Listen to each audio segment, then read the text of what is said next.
The crystal chandelier caught every facet of Victoria Whitmore's diamond necklace as she spoke the word trash, like she was naming something beneath her imported Italian shoes. The silence that followed was suffocating. Katie's fork clattered against the fine china, her 7-year-old eyes brimming with tears. She tried to hide behind her napkin. Sarah reached for Michael's hand under the table, but he was somewhere else entirely. Watching this woman, who'd never worked a day in her life, judge a man she'd known for exactly 43 minutes. Michael set down his fork, slowly, carefully, the way someone handles something fragile, right before they're done being careful with it. Victoria smiled, satisfied she'd made her point. She had no idea what she'd just started. "Thank you for dinner, Mrs. Whitmore," Michael said quietly, standing up, "and for showing me exactly who you are." 6 months earlier, Michael Carter had been replacing the garbage disposal when Katie came running through the kitchen, tracking mud across the floor he'd mopped twice that week. She was talking about her new teacher, something about a science fair and whether vinegar really made volcanoes explode, and Michael found himself grinning despite the cold water dripping down his sleeve.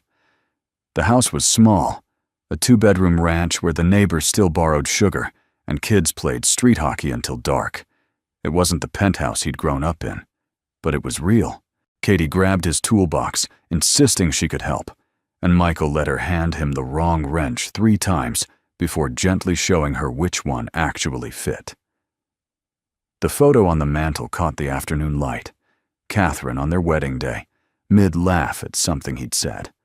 3 years gone, and some mornings he still expected to hear her voice from the bedroom. Katie was still chattering when he finally got the disposal working, her words tumbling over each other in that way 7-year-olds had when something mattered to them. "Miss Sarah said I could do a real experiment for the fair, Dad, not just the baking soda thing everyone does. Something about chemical reactions and—" She stopped, noticing his face. "You're not listening." Michael wiped his hands on the rag from his back pocket. "I'm listening, kiddo. You want to build something that shows how reactions work, like when different things come together and create something new."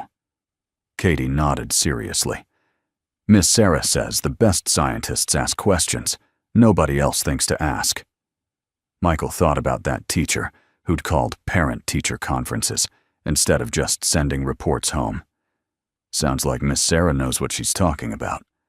The conference a week later was in a classroom that smelled like markers and paste, student artwork covering every wall. Sarah Whitmore met him at the door, and the first thing Michael noticed was that she didn't glance at his work boots the way some people did, sizing up what he could afford or couldn't. She shook his hand like it mattered and gestured to a chair that was comically small for his frame. "Mr. Carter, Katie is remarkable. The way she approaches problems, the questions she asks, most kids don't think that critically until middle school." Michael felt the familiar mix of pride and inadequacy. "She gets that from her mother. Catherine was the one with the brains." Something shifted in Sarah's expression, softening around the edges. Katie mentioned her sometimes, always with so much love. They talked about reading levels and math skills, but somewhere between fractions and vocabulary, the conversation drifted. Sarah mentioned teaching despite her family thinking she'd wasted her life, and Michael asked what she meant. "My family has money," Sarah said, and the way she said it made it sound like a confession. "A lot of it. My mother runs Whitmore Hotels, the private chain, family-owned. She can't understand why I'd choose a teacher's salary when I could have an office with my name on the door." Michael nodded slowly. "Different definitions of success." Sarah's laugh was tired. "Exactly. She measures everything in quarterly earnings and market position. I measure it in whether kids leave my classroom believing they matter." Michael found himself leaning forward. "That's a better metric." Sarah looked at him then, really looked, and something passed between them that felt like recognition. "I wish my mother understood that." They talked for another 20 minutes, and when Michael left, He realized he hadn't thought about Catherine once during the conversation. The guilt hit him in the parking lot, sharp and familiar, but underneath it was something else, something that felt like possibility. The coffee dates started accidentally. Michael would run into Sarah at the diner near Katie's school. They'd end up at the same table, and 5-minute conversations stretched into 30, then an hour. Sarah started coming to Katie's soccer games, cheering louder than any parent there, and Katie started asking when Miss Sarah would visit again, with that hopeful tone that made Michael's chest tight. 5 months passed like that, easy and unforced, until one Saturday when Sarah showed up at his door looking nervous. She stood on the porch, keys jangling in her hand. "I need to tell you something about my family, about my mother." Michael let her in, made coffee neither of them drank, and listened while Sarah explained what he was walking into. "Victoria Whitmore doesn't do anything halfway," Sarah said. "When I told her I wanted to teach instead of joining the company, she cut me off completely. No trust fund, no family connections, nothing. I've been on my own for 10 years, and honestly, it's been better that way." She looked up, and there was something fierce in her expression. "But she wants to meet you now. She's demanding a family dinner, and she made it clear that if I want any kind of relationship with her, this isn't optional." Michael covered her hand with his. "If she raised you, there must be something worth seeing in her." Sarah's laugh was sharp. "She didn't raise me. Boarding schools did. Nannies. I barely saw my parents growing up. They were too busy building an empire to notice they had a daughter." Michael felt something shift in his understanding. "And she wants to meet me because—" Sarah's voice was quiet. "Because she needs to make sure you're not after my money. Money I don't even have anymore. But she doesn't believe that." Michael agreed to the dinner because Sarah asked, and because he'd faced worse than difficult in-laws. What he didn't mention was the laptop upstairs showing Carter Holdings' executive dashboard. Billions in holdings he'd barely touched in 3 years. He'd made Catherine a promise in that hospital room, that Katie would grow up normal, with homework at the kitchen table and a father who showed up for school plays. So he'd stepped back from the empire his father built, kept one advisor, and lived the life he actually wanted. The money accumulated while he fixed leaky faucets and taught Katie how to use a level properly. It was the best decision he'd ever made, even if it meant lying by omission to a woman he was falling in love with. The Whitmore estate sprawled behind security gates like something from a different century, all manicured grounds and imported stone. Katie pressed her face against the truck window. "Dad, is this where Miss Sarah lived when she was little?" Michael navigated the circular drive, parking his Toyota between a Mercedes and a Bentley that probably cost more than his house. "Yeah, kiddo, but remember what matters. The people, not the place," Katie finished. She grabbed his hand as they walked to the door, and Michael felt her grip tighten when a butler actually answered. Robert Whitmore appeared first, silver-haired and expensive in a way that probably looked effortless, but wasn't. His handshake was firm, assessing. "So you're Michael. Sarah's mentioned you." The tone suggested he hadn't decided what he thought yet. Then Victoria descended the staircase like she was entering a ballroom, heels clicking on marble, diamonds catching light at her throat and wrists. She offered one hand, limp and dismissive, and Michael shook it gently while she catalogued everything about him. The off-the-rack sport coat, the calloused palms, the daughter in a dress from a department store. "How quaint," Victoria said, making the word sound like an indictment. "Sarah tells me you work with your hands. Construction." Michael kept his voice even. "Maintenance, repairs, whatever needs fixing." Victoria's smile could have cut glass. How rustic. The dining room was all crystal and polish, place settings with more forks than Michael owned, and Katie sat beside him, trying to figure out which one to use first. Michael touched her shoulder, pointed to the outer one, and she relaxed a fraction. The meal started with interrogation disguised as conversation. Victoria asked about his education, his parents, his prospects, all while pretending to be interested. Michael answered honestly. State school on scholarship, parents killed in an accident when he was 22, providing for Katie just fine. Sarah tried to redirect, but Victoria was relentless. When Katie mentioned excitedly that Michael had built her entire bookshelf from scratch, Victoria cut her off mid-sentence. Children should be seen and not heard at adult dinners. The words landed like a physical blow. Katie's face crumpled, but she bit her lip, trying not to cry.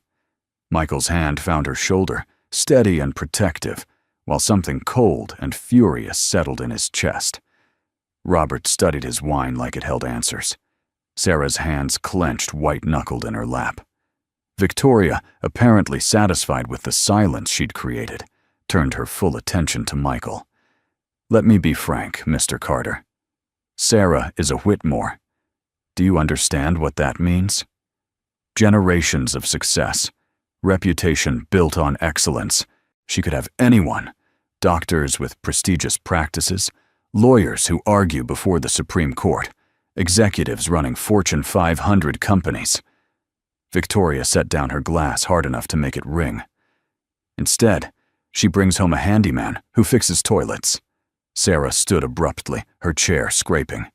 "Mother, that is enough." Victoria held up one hand. "No, Sarah, it is not enough. Someone needs to articulate what everyone at this table is thinking. This man is not suitable. He will never provide the kind of life you deserve." She turned to Michael, and her voice dropped to something razor-edged. "You're trash, Mr. Carter.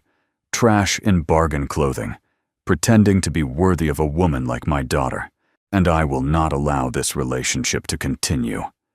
The word hung in the air, ugly and absolute.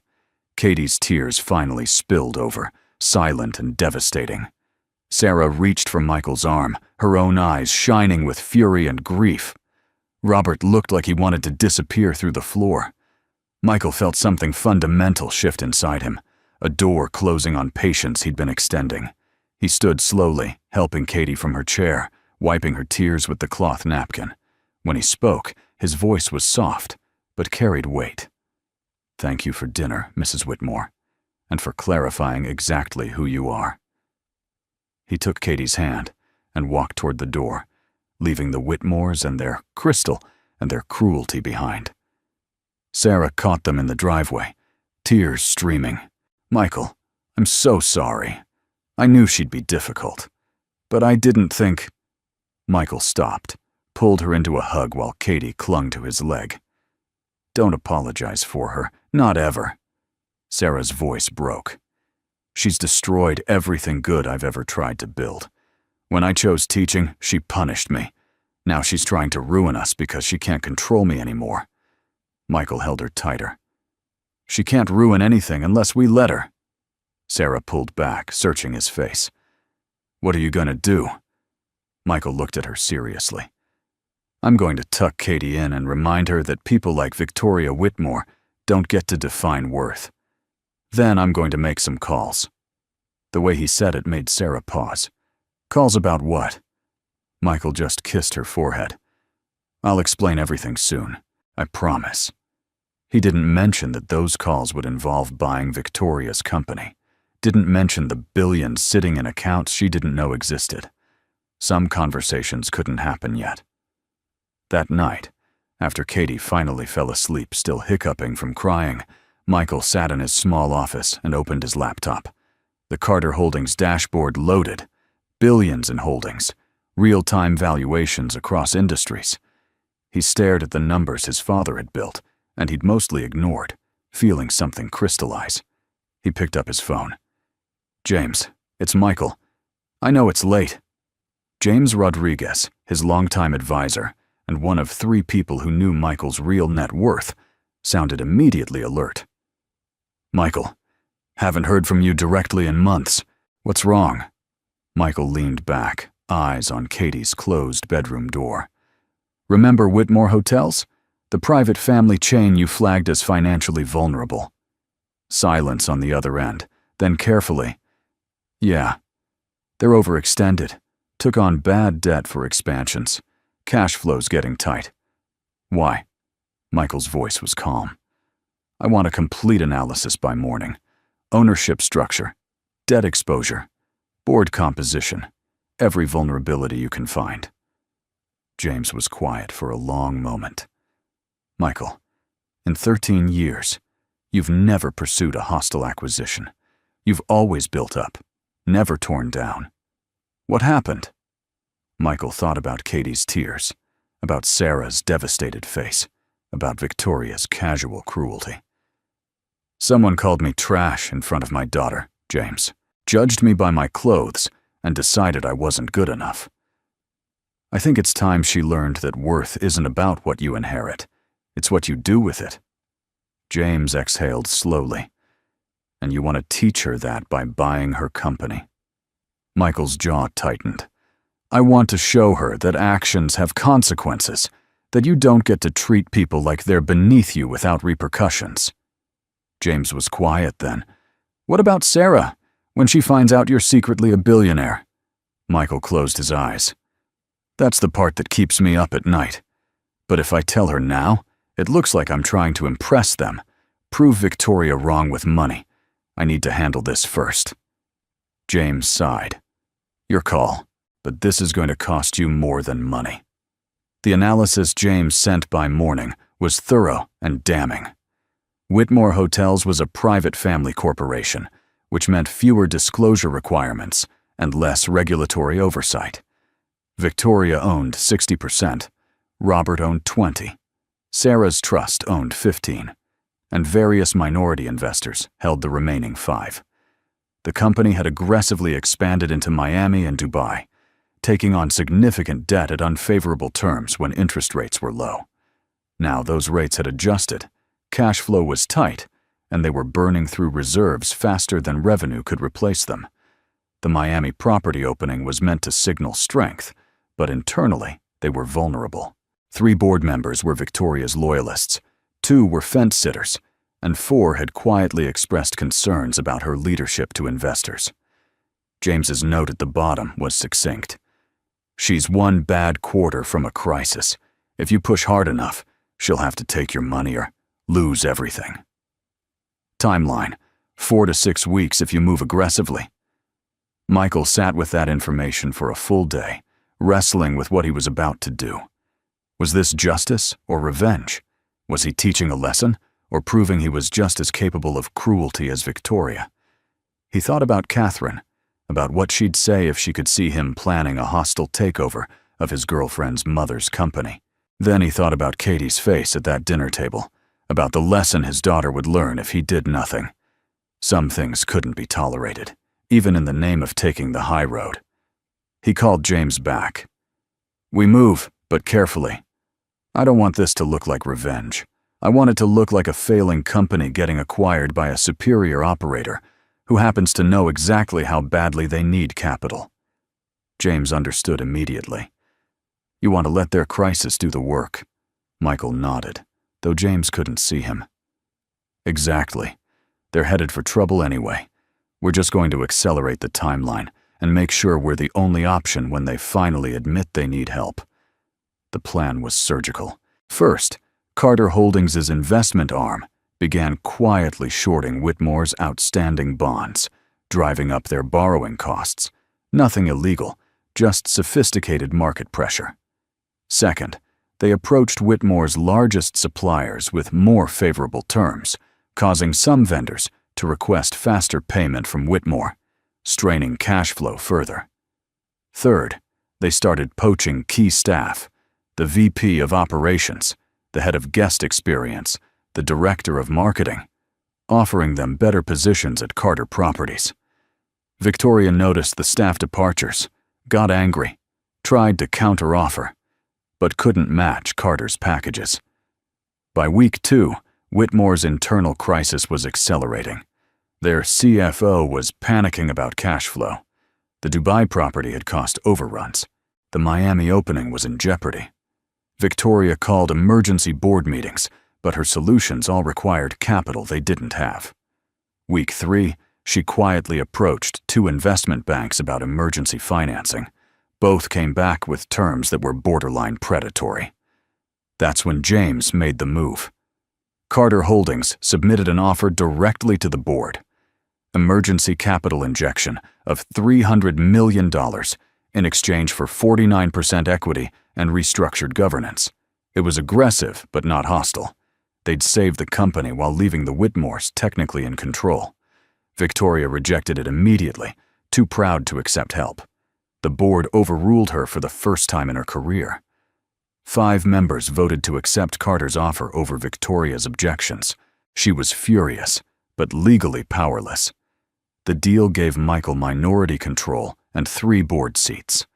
More importantly, it included provisions that if Whitmore missed certain performance metrics, which James had carefully ensured were ambitious but achievable, Carter could trigger a purchase of an additional 12% from the family trust, giving them majority control.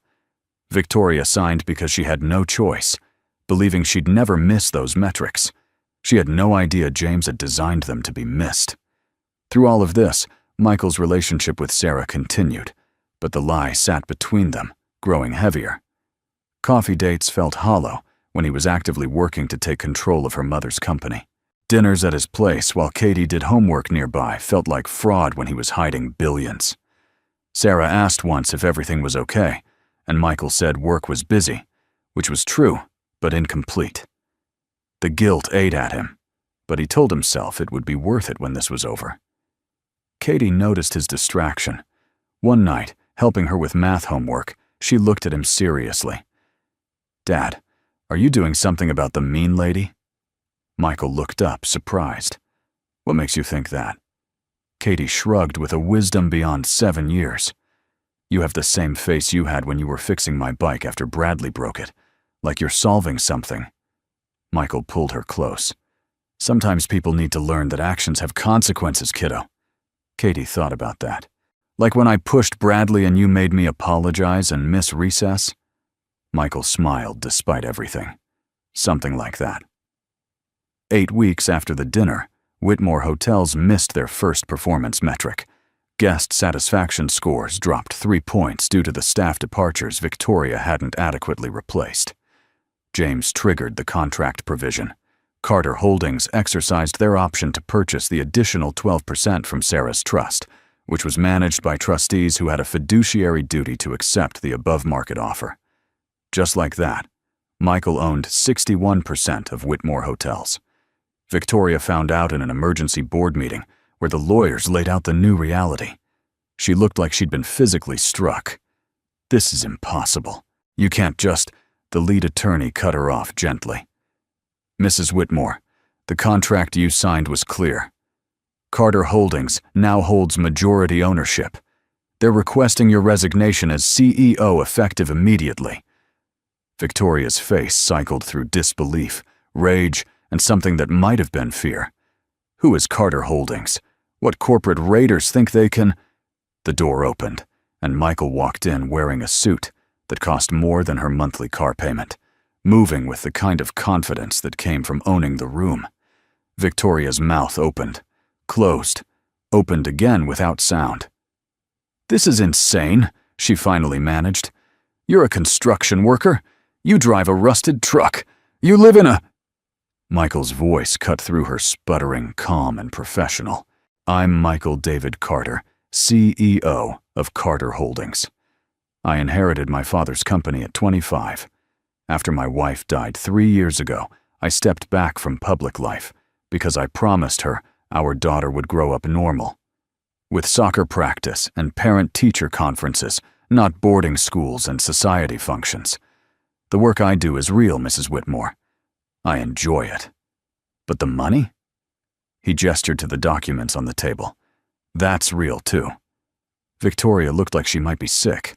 "You lied. You deceived my daughter, played us all—" Michael leaned forward. "I never lied. I chose not to lead with my net worth because I wanted to be loved for who I am, not what I have. The exact thing you accused me of wanting from Sarah. Money, access, status. I never cared about any of it. But you couldn't see that Because you're incapable of valuing anything without a price tag. His voice hardened. You called me trash in front of my daughter. You tried to destroy my relationship with Sarah because I didn't meet your arbitrary standards. So, yes, I bought your company. And now you're fired. The words hung in the air. Victoria's lawyers started whispering urgently, but she wasn't listening. Robert sat at the far end of the table, his face unreadable. Michael stood. You have 48 hours to clear your office. We'll provide a separation package. But your time running this company is over. He walked out, leaving Victoria sitting there, the empire she thought she'd controlled slipping through her fingers. Michael drove straight from that meeting to Sarah's apartment. She answered the door in casual clothes, clearly just home from school, and her smile faded when she saw his expression. Michael? What's wrong? Why are you in a suit? He stood there, and everything he'd been holding back crashed over him. I need to tell you something about who I really am. They sat on her couch, and Michael told her everything. The inheritance, the billions, the life he'd walked away from, Catherine's deathbed promise. Sarah listened without interrupting, but he could see her processing, could watch understanding and hurt and anger wash across her face. When he finished, Sarah stood up, walked to the window, stood there with her back to him for what felt like an hour. When she finally turned around, her voice was shaking. You're rich. You've been secretly rich this entire time we've been together. Michael stayed seated, giving her space. I'm wealthy, yes, but that's not who I am. The house, the work, the time with Katie. That's real. That's the life I chose. Sarah's laugh was sharp, hurt. You lied to me. For 6 months, you lied by omission while I told you everything about my family, about my mother's obsession with money, about how much I hated that world. And you never thought to mention you're part of it? Michael stood, took a step toward her. I wanted you to love me for me, not for what I have. Sarah's eyes flashed. That's my line. That's my entire struggle with my family. You took my pain and made it about yourself. Her voice broke. And you bought my mother's company. You fired her. You used money and power to punish her. How are you any different than she is? The question hit Michael like a physical blow. I'm nothing like her. Sarah crossed her arms. Aren't you? She judges people by their bank accounts. You hide yours and judge them for caring. She uses money as a weapon. You just used it to destroy her career. 2 sides of the same coin, Michael. The accusation hung between them. Michael felt something crumbling inside him. She called me trash. She humiliated Katie. She tried to ruin us. Sarah cut him off. So you ruined her.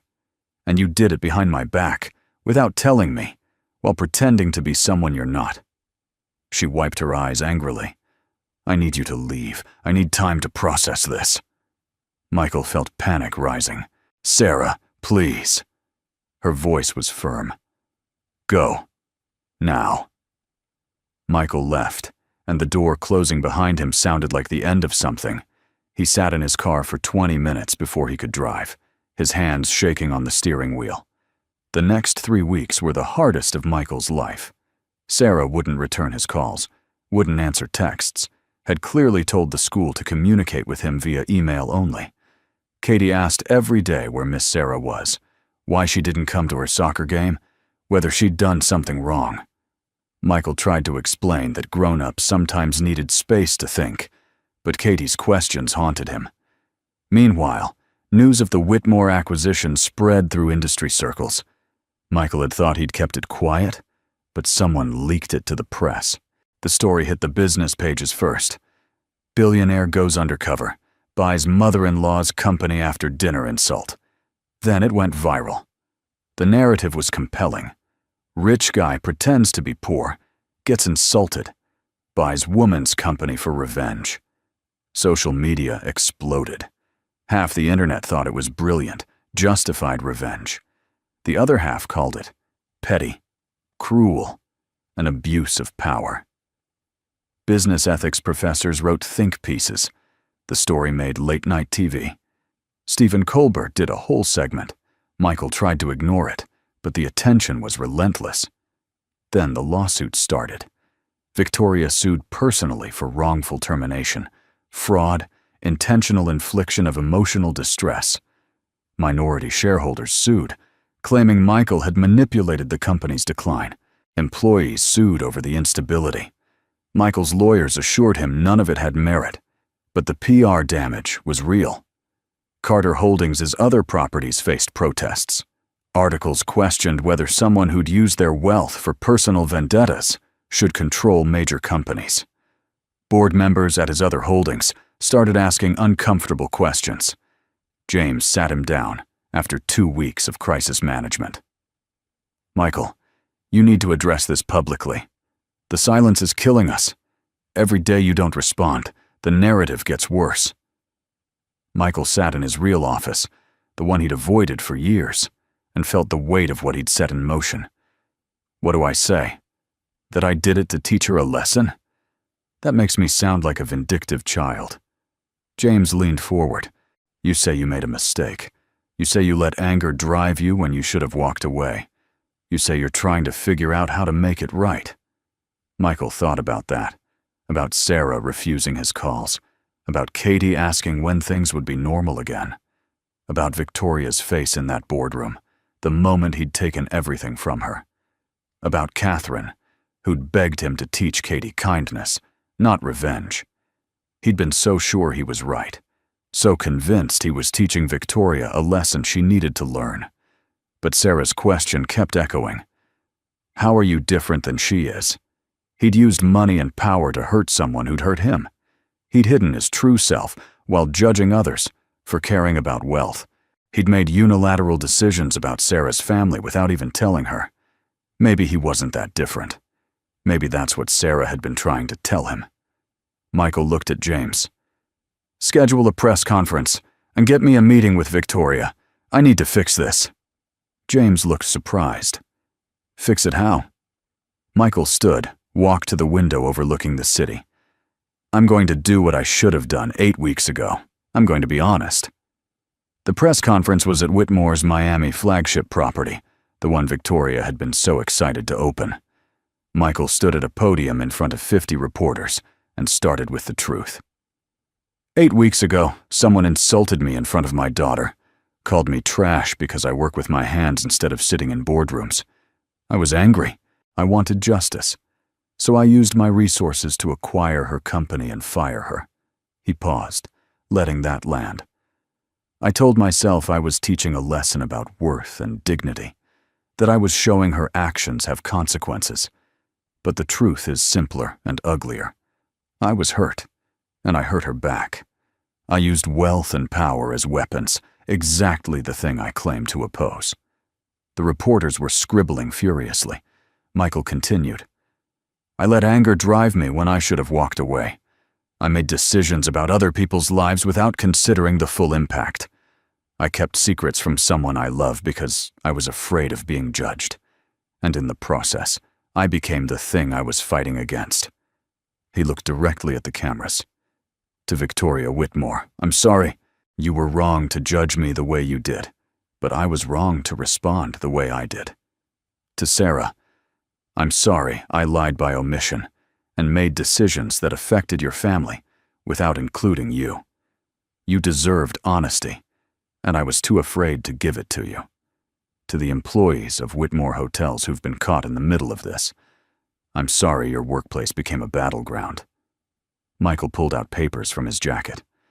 Effective immediately, I'm transferring controlling interest of Whitmore Hotels back to the Whitmore Family Trust. I'll retain a minority stake with board representation, enough to ensure the reforms I genuinely believe in, living wages, profit sharing, dignified working conditions, get implemented.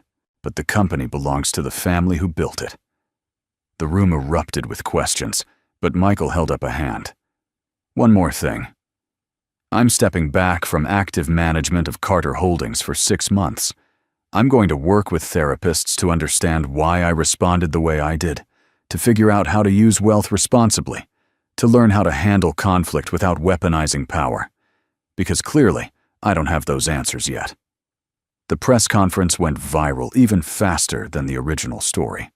The narrative shifted from billionaire revenge to billionaire accountability. But Michael didn't care about the narrative anymore. He cared about the people he'd hurt. Victoria agreed to meet him in a neutral location, a coffee shop far from any Whitmore property. She looked smaller than he remembered, tired and aged by the past 2 months. They sat across from each other, and neither spoke for a long moment. Finally, Victoria said, "Why?" Her voice was hoarse. "Why give it back? You won. You proved your point." Michael looked at his coffee. "Because my daughter has been asking why Miss Sarah doesn't come over anymore. And I realized I'd rather be the kind of man my daughter thinks I am than the kind who wins battles at the cost of who he is." Victoria's hands shook around her cup. "I was cruel to you, to Katie. I judged you without knowing anything about you." Michael nodded. "Yes, you were. But that doesn't make what I did right." Victoria was quiet for a long time. "The company is struggling without the capital you injected. Even with it back, we're barely keeping above water. I don't know if I can save it." Michael met her eyes. "Then let me help. Not as someone taking over, but as a partner. We implement the reforms together. You use your experience. I provide capital and oversight. We make it something we're both proud of." Victoria laughed bitterly. "Why would you want to partner with me after what I said?" Michael's voice was gentle. "Because Sarah loves you, even after everything. Because my daughter deserves to see adults work through conflict instead of destroying each other. Because maybe we both need to learn how to be better." Victoria wiped her eyes, and for the first time, Michael saw something other than armor. He saw a woman who'd built her entire identity on control and was learning what happened when that control was stripped away. "I don't know how to be different," she admitted. "I've been this person for so long." Michael thought about Catherine, about the years he'd spent learning to be present instead of powerful. It takes time. Therapy helps. So does having people who won't let you slide back into old patterns. He paused. "I'm going to therapy because I clearly need it. Maybe you could too." Victoria looked at him like he'd suggested something radical. Then slowly she nodded. "Maybe I could." They worked out terms over the next week. Michael would remain a minority shareholder with board representation. Victoria would stay as CEO, but with a restructured board that included employee representatives and independent directors. They'd implement the reforms Michael wanted, but gradually, with Victoria's input. Most importantly, they'd both commit to regular family therapy with Sarah, because the real work wasn't saving a company, it was rebuilding trust. Sarah agreed to meet him 4 weeks after the press conference. They sat on a bench in the park near her school, watching kids play in the distance. Sarah spoke first. "I watched your press conference." Michael nodded, not sure what to say.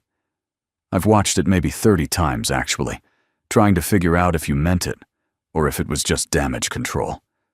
Michael turned to face her. "I meant every word. I was wrong, Sarah, about the lying, about the company, about thinking I could fix things with money and power. You were right. I became just like your mother, using wealth as a weapon." Sarah's eyes were red like she'd been crying recently. "Do you understand why I was so angry? Not just about the money, about you making decisions for me, about you taking away my choice to navigate my own relationship with my mother." Michael nodded slowly. "I do now. I thought I was protecting you, but I was actually controlling the situation, just like Victoria tries to control everything." Sarah wiped her eyes. "I've been seeing a therapist too, trying to figure out why I stayed silent at that dinner, why I let my mother treat you that way without walking out immediately, trying to understand my own relationship with wealth and why I judge people for having it." She looked at him, Turns out I have just as many issues as you do." Michael smiled sadly. "We're a mess, aren't we?" Sarah laughed, and it was the first genuine sound he'd heard from her in weeks. "A complete disaster." Then her expression got serious. "I'm not ready to jump back into this, Michael. I need time. I need us to go slow, be honest about everything. Work through this with my therapist and yours." Michael felt hope bloom in his chest. "So, not over? Just paused?" Sarah reached for his hand tentatively. "Not over, but rebuilding from scratch, with actual honesty this time, about money, about family, about everything." Michael squeezed her hand. "I can do that." They sat there as the sun set, not kissing, not declaring anything, just being present together. It wasn't the dramatic reunion Michael had imagined, but it was real. And real was what they both needed. 6 months later, Michael stood in his garage, teaching Katie how to properly sand a piece of wood for the bookshelf they were building. It was Saturday morning, and the smell of coffee drifted from the kitchen where Sarah was making breakfast. The three of them had dinner together twice a week now, always at Michael's house, always casual. Sarah had set boundaries about public events and meeting Victoria, and Michael respected them. They were dating again, but differently, more carefully, with more talking, with therapy appointments they both kept. Victoria had started showing up to Katie's soccer games, sitting far from the other parents at first, but gradually moving closer. She and Sarah were in family therapy, working through decades of hurt. It was slow, often painful, with setbacks. Last week, Victoria had made a comment about Sarah's limited salary, and Sarah had walked out. But then Victoria had called to apologize, actually apologize, and they'd agreed to keep trying. Progress wasn't linear, but it was happening. The doorbell rang, and Katie ran to answer it. Victoria and Robert appeared in the garage doorway, looking uncomfortable but present. Victoria was dressed more casually than Michael had ever seen her, actually wearing jeans. "We brought bagels," she said awkwardly. "I remember Sarah mentioned you like the everything bagels from that place on Main." Michael gestured them in, and they gathered around the workbench. Katie showed Victoria the bookshelf they were building, explaining with 7-year-old enthusiasm about wood grain and joinery. Victoria listened, actually listened, and asked questions that suggested she cared about the answers. "This is beautiful work, Katie. You and your father are talented." Katie beamed. Robert put a hand on Victoria's shoulder, proud and surprised at how far she'd come. They moved to the kitchen, where Sarah had set the table. It felt tentative still, this gathering, but less fragile than it had been. They ate bagels and talked about Katie's upcoming science fair, about Sarah's students, about the new employee satisfaction scores at Whitmore Hotels that had climbed 20 points in 3 months. Victoria turned to Michael, and her voice was careful. "The staff appreciation program you suggested, where we profile a different employee each month in our materials, it's been incredibly well received. I didn't think it would matter, but people seem to feel seen." Michael nodded. People want to know they matter beyond their job function. Victoria was quiet for a moment. "I'm learning that. Slowly. My therapist keeps pointing out how I've used achievement to avoid connection." She looked at Sarah. "I'm sorry I wasn't there when you were growing up. I'm sorry I valued the company more than I valued being your mother." Sarah's eyes filled. "I know. Thank you for saying it." Katie, who'd been watching this exchange with interest, piped up. "My therapist says apologies are important, but actions matter more." The adults all looked at her, surprised. Michael raised an eyebrow. "When did you start seeing a therapist, kiddo?" Katie shrugged. "After the mean dinner. Miss Sarah's mom set it up because she said she felt bad about making me cry." She looked at Victoria. "I call you Miss Sarah's mom because I don't know what else to call you yet." Victoria's face did something complicated. Guilt and hope and grief all at once. "What would you like to call me?" Katie thought about it seriously. "Maybe Grandma, But I had a different grandma who died before I was born, so maybe something else? Victoria's voice was thick. What about Nana? Would that work? Katie tested it out. Nana. Okay.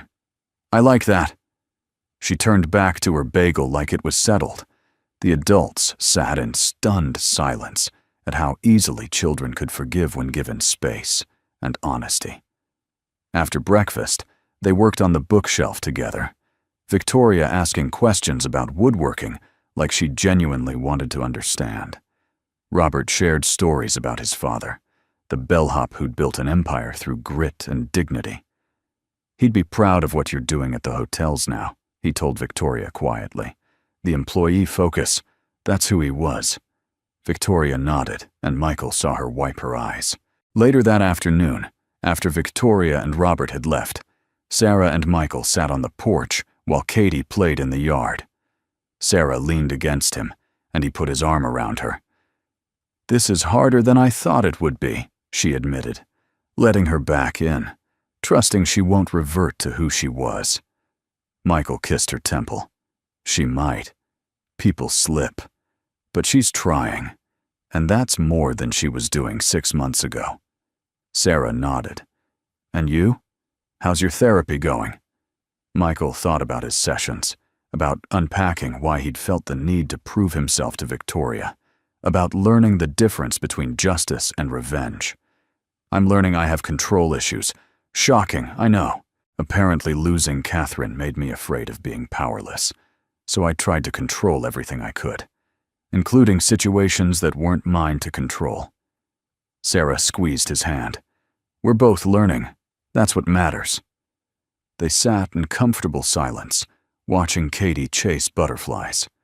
Michael's phone buzzed, an email from the board about the workforce development program expanding to 3 more cities, helping people who'd been counted out get second chances, real skills, dignity through work.